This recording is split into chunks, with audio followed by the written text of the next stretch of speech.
Hello साथियों, कैसे हैं आप सब। सबसे पहले तो आपका स्वागत है एस्पिरेंट के इस यूट्यूब प्लेटफॉर्म पे। होप कि आप सब अच्छे होंगे। साथियों, एक दो रोज़ से बहुत ही चर्चा का विषय बना हुआ है ऑस्कर अवार्ड। तो आज हम लोग उसी पे चर्चा करेंगे, ऑस्कर अवार्ड के बारे में ही चर्चा करेंगे, क्योंकि इस बार यह चर्चा इसलिए महत्वपूर्ण हो जाती है कि भारत का प्रतिनिधित्व इसमें रहा है और भारत ने इस बार फाइनली विशुद्ध रूप से ऑस्कर अवार्ड को हासिल भी कर लिया है। तो आइए हम लोग इसको देखते हैं। सबसे पहले तो बात यहाँ पे होगी ऑस्कर अवार्ड की। ऑस्कर अवार्ड जो इस बार मार्च महीने के शुरू में ही आपको इसका आयोजन किया गया था। पर ईयर इसका आयोजन होता है। ऑस्कर का जो इस बार ऑस्कर अवार्ड 2023 हम लोग इस पे चर्चा कर रहे हैं। तो सबसे पहले हम लोग चर्चा करेंगे कि ऑस्कर क्या है। तो ऑस्कर आपको यह फिल्म जगत का सर्वश्रेष्ठ पुरस्कार है। ऑस्कर जो है यह फिल्म जगत का सर्वश्रेष्ठ पुरस्कार है, यानी कि फिल्मी जगत जो है उसमें आपको विश्व में यदि सबसे बड़ा कोई पुरस्कार है तो वो क्या है, वो आपको ऑस्कर ही है। यह आपको प्रत्येक साल प्रत्येक वर्ष अमेरिका की एक एजेंसी है AMPAS। AMPAS एक क्या है, तो ये आपको है academy of motion picture arts and sciences. इसके द्वारा यह प्रत्येक साल अवार्ड दिया जाता है।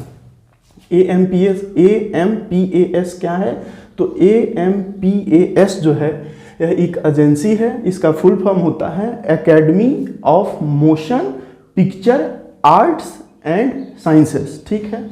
इसका हेडक्वार्टर कहाँ है, AMPAS का हेडक्वार्टर कहाँ है, तो इसका हेडक्वार्टर है आपको कैलिफोर्निया। कहाँ पे, कैलिफोर्निया। इसका हेडक्वार्टर है कैलिफोर्निया।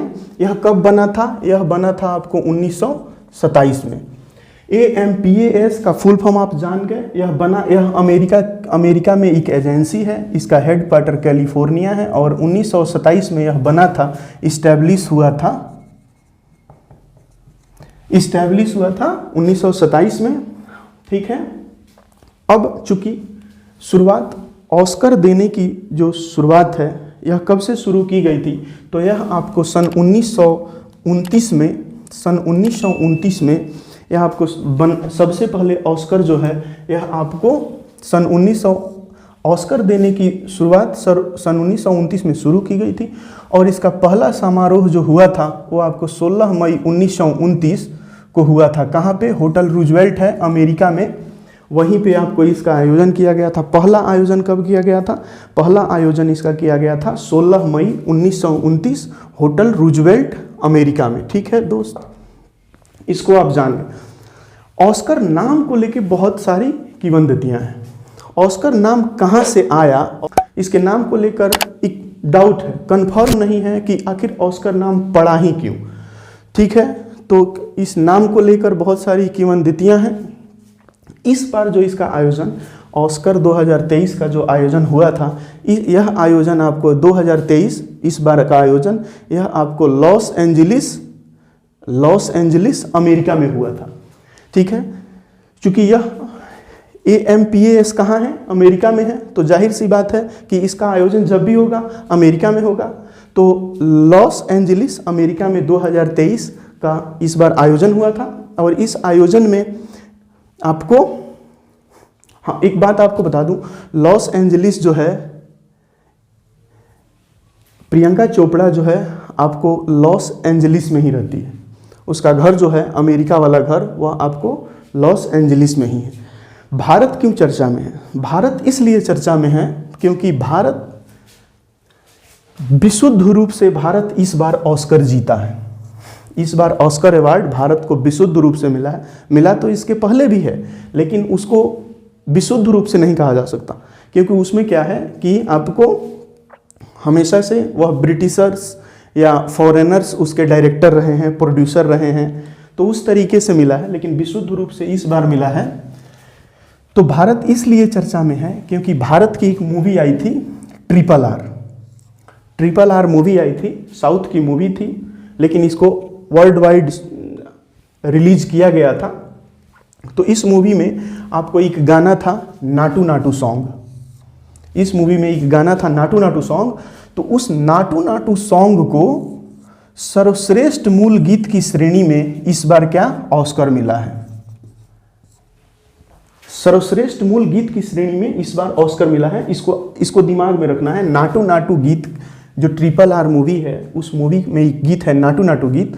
उस नाटू नाटू गीत के लिए सर्वश्रेष्ठ मूल गीत की श्रेणी में इसको ऑस्कर मिला है। यहाँ नाटू नाटू का अर्थ क्या होता है? नाटू नाटू का अर्थ होता है नाचू नाचू। ठीक है। दूसरा एक शॉर्ट फिल्म आई थी, यह भी आपको दक्षिण भारत की ही फिल्म है, short film the elephant whispers. The elephant whispers यह डॉक्यूमेंट्री शॉर्ट फिल्म थी। ठीक है। तो इसमें आपको डॉक्यूमेंट्री शॉर्ट सब्जेक्ट श्रेणी में ऑस्कर द्वारा इसको डॉक्यूमेंट्री शॉर्ट सब्जेक्ट श्रेणी में क्या मिला? ऑस्कर दिया गया। ठीक है।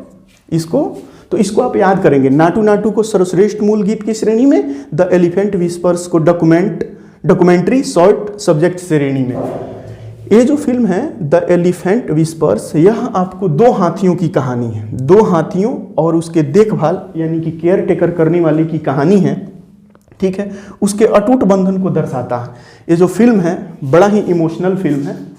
अभी हमने भी नहीं देखा है, अब इसको देखा जाएगा। तो द एलिफेंट विस्पर्स जो है यह दो हाथियों और उसके देखभाल करने वाले के अटूट बंधन की कहानी है।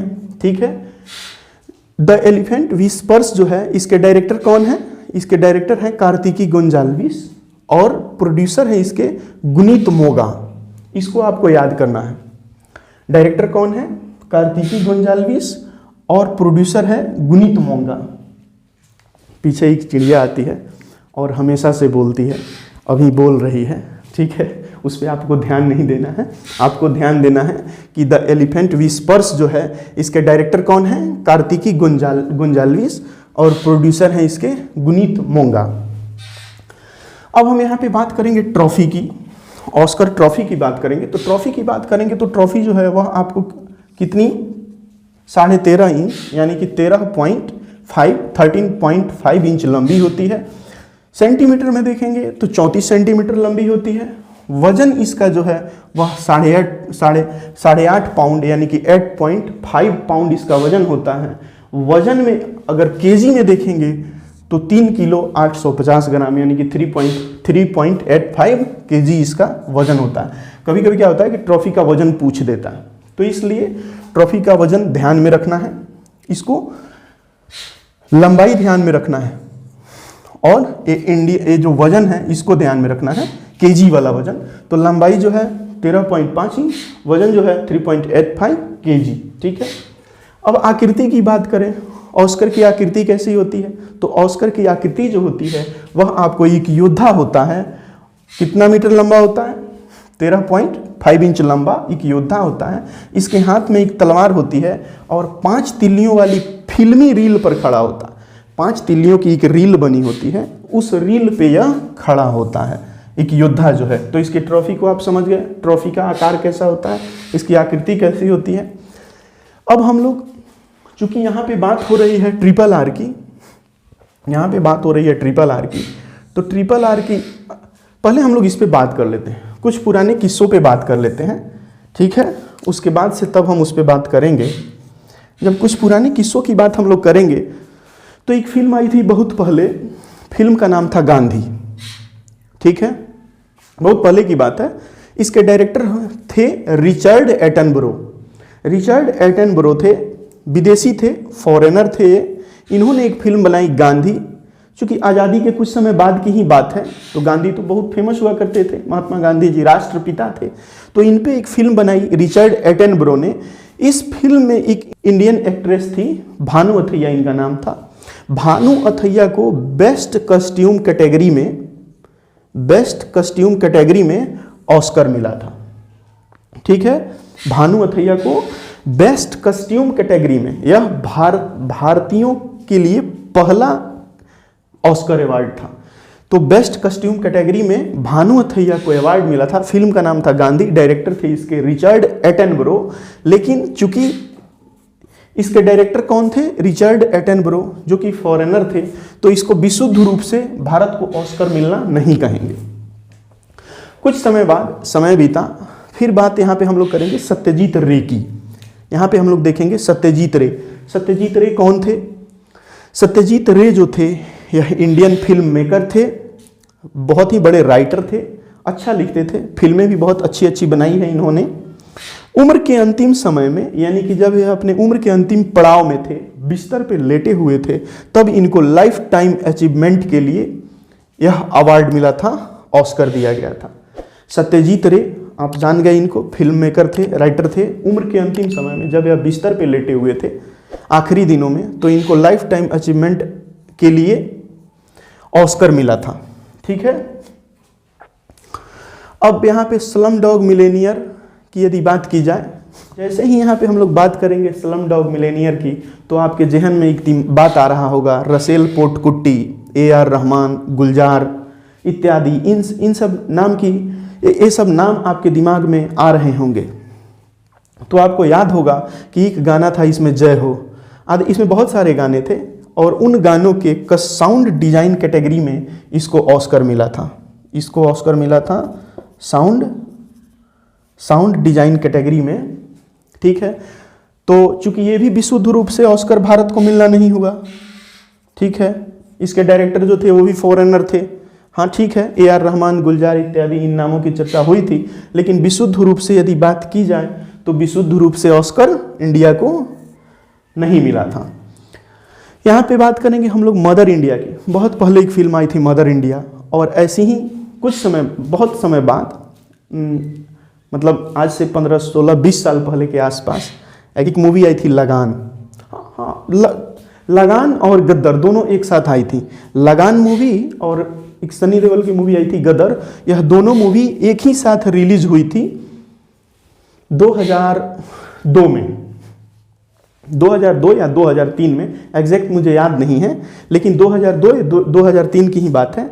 ठीक है। तो उस टाइम मूवी आई थी लगान। उसके पहले एक मूवी, बहुत पहले मूवी आई थी मदर इंडिया। ठीक है। तो मदर इंडिया और लगान, ये दोनों फिल्में, जो 5 फिल्मों की फाइनल नॉमिनेशन लिस्ट होती है ऑस्कर के लिए, उसमें इन्होंने जगह बनाई थी। ये दोनों फिल्म, लगान भी बनाई थी अपने टाइम में, और अपने टाइम में मदर इंडिया भी, क्या 5 फिल्मों की जो फाइनल नॉमिनेशन लिस्ट होती है उस लिस्ट में जगह बनाई थी, लेकिन ये ऑस्कर को हासिल नहीं कर पाए। इनको ऑस्कर नहीं मिला, यानी कि भारत को क्या निराशा हाथ लगी। ठीक है। विशुद्ध रूप से यदि बात की जाए कि भारत को आखिर ऑस्कर मिला है, तो इस बार मिला है जब RRR मूवी की सॉन्ग नाटू नाटू गीत और short film the elephant whispers के लिए इस बार भारत को ऑस्कर मिला है। यहाँ पे साथियों हम बात कर लेते हैं कुछ RRR के बारे में। RRR के बारे में कुछ बात कर लेते हैं, थोड़ा सा इंफॉर्मेटिव है इसलिए। RRR जो है एक मूवी बनाए थे राजा मौली, एक डायरेक्टर है साउथ के राजा मौली।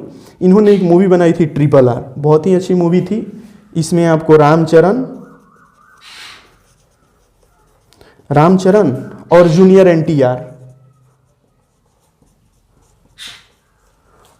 NTR दोनों ने अहम रोल निभाया था।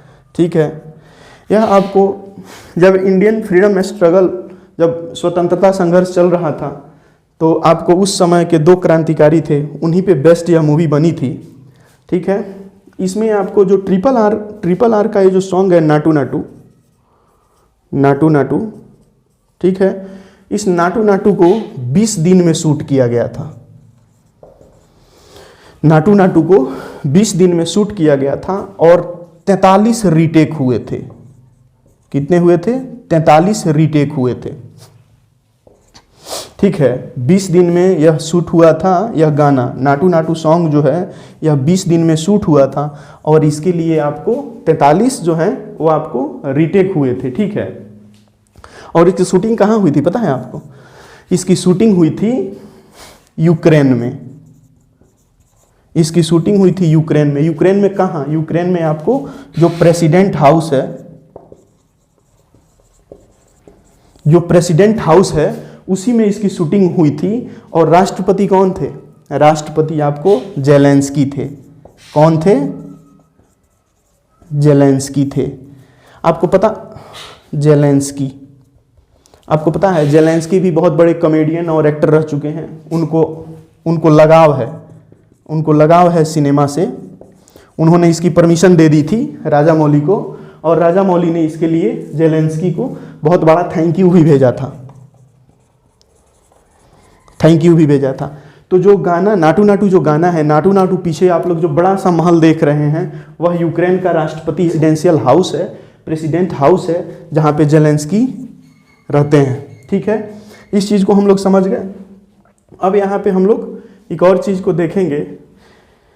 नाटू नाटू सॉन्ग जो है, नाटू नाटू सॉन्ग, इस सॉन्ग के लिए आपको, सॉन्ग जो है नाटू नाटू सॉन्ग, इसको कौन कंपोज किया है? इसको कंपोज किए हैं आपको MM किरवानी। ठीक है, इसको कौन कंपोज किए हैं? MM किरवानी। ठीक है, MM किरवानी ने इस नाटू नाटू सॉन्ग को कंपोज किया है, और MM किरवानी को हिंदी सिनेमा में MM करीम के नाम से जानते हैं। साउथ में MM किरवानी और हिंदी सिनेमा में इनको MM करीम के नाम से जानते हैं। MM करीम हो सकता है कि बोर्ड के नीचे, हो सकता है कि यह नीचे जा रहा हो। ठीक है साथियों, तो कोई बात नहीं, MM करीम। ठीक है, MM करीम, आप लोग आवाज़ सुन रहे हैं, MM करीम के नाम से जाना जाता है। बहुत ही अच्छे कंपोजर रहे हैं। यह आपको गली में आज चांद निकला, वो जो गाना था, उसको इन्होंने ही कंपोज किया है। तुम आए तो आया, मुझे याद, गली में आज चांद निकला, ये MM करीम का कंपोज किया हुआ गाना है। एक और इनका गाना मुझे याद नहीं आ रहा है, हाँ, कभी शाम ढले तो मेरे दिल में आ जाना, कभी शाम ढले तो मेरे दिल में आ जाना, ये आपको MM करीम ही कंपोज किए थे। तो आपको हम लोग देख लिए, इस बार का ऑस्कर सच में हमारे लिए बहुत ही महत्वपूर्ण है, गौरव का विषय है इस बार का ऑस्कर, चूँकि भारत को ऑस्कर मिला है। बहुत समय से इंतज़ार था, बहुत समय से क्या, हाँ, ये 95वां इस बार का जो ये ऑस्कर अवार्ड है, यह 95वां ऑस्कर अवार्ड है। तो सोचिए 95 साल, बहुत बड़ा पीरियड होता है। इतने दिनों में आज तक ऑस्कर विशुद्ध रूप से भारत को नहीं मिला था, इस बार ऑस्कर मिला है, तो यह सच में बहुत ही खुशी का विषय है हमारे लिए। प्रधानमंत्री जी ने ट्वीट भी किया है इस चीज़ को लेके। तो ठीक है, अगर आपको यह वीडियो पसंद आया तो वीडियो को लाइक करें, चैनल को सब्सक्राइब करें, ज़्यादा से ज़्यादा वीडियो को शेयर करें।